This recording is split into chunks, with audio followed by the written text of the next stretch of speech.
अपनों से अपनी बात में आपका स्वागत है और उम्मीद करते हैं कि जैसा हम सोच रहे हैं वैसे समस्त हिंदुस्तान के किसान सोच रहे होंगे। साथियों, साल भर बाद चुनाव आने वाला है। सत्ता पक्ष हो या विपक्ष हो, दोनों में एक घोषणाएं ज़रूर होती हैं कि हम किसानों का कर्जा माफ़ करेंगे। और कर्जा माफ़ करने के बड़े बड़े दावे होते हैं। कोई कहता है 1 लाख माफ़ करेंगे, कोई कहता है 5 लाख माफ़ करेंगे, कोई कहता है हम तो छोटे व्यापारियों का भी माफ़ कर देंगे। इसी चक्कर में फंस जाते हैं किसान और छोटे व्यापारी।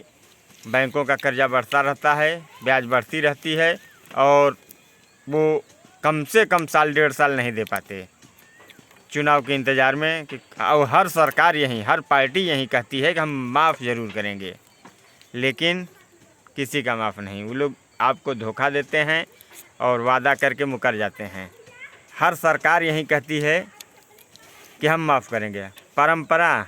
ये परंपरा बीपी सिंह ने शुरू किया था, कांग्रेस को उखाड़ फेंका, 10,000 से माफ़ी आई थी।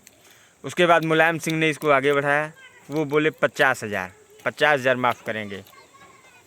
बीजेपी सरकार ने कहा हम पूरे 1 लाख माफ़ करेंगे किसानों के। इसी चक्कर में किसान ब्लैक लिस्टेड हो गए, बैंकों में उनका आना जाना ख़त्म हो गया और ज़बरदस्त ब्याज पेनाल्टी के साथ उनको देना पड़ा। किसका नुकसान हुआ? जुमला दे के जुमलेबाज निकल गए, लेकिन नुकसान हम किसानों का होता है। समय से अगर हम ब्याज देते रहेंगे, समय से बैंक से टर्नओवर करते रहेंगे, तो हमारे लिए जो किसान क्रेडिट कार्ड बने हैं उस पे हमें रियायत मिलती है। मात्र 4% पे ऋण मिलता है खेती करने के लिए। लेकिन हर 2 साल में कभी विधानसभा कभी लोकसभा का चुनाव आ जाता है, हम फंस जाते हैं और इसी चक्कर में हम समय से कर्ज नहीं दे पाते। मसलन साल भर से लगभग ये पूरा साल कोई भी किसान बैंक में जाएगा नहीं, बैंक उन्हें डिफ़ाल्टर घोषित करेगा, ब्याज दर बढ़ जाएंगे, कुर्की नीलामी की नौबत आ जाती है, तहसील से प्रेशर बनने लगते हैं कि आप समय से ऋण जमा कीजिए, नहीं आपके परिवार को बंद कर दिया जाएगा, जो भी मुखिया किसान का लिया रहता है ऋण।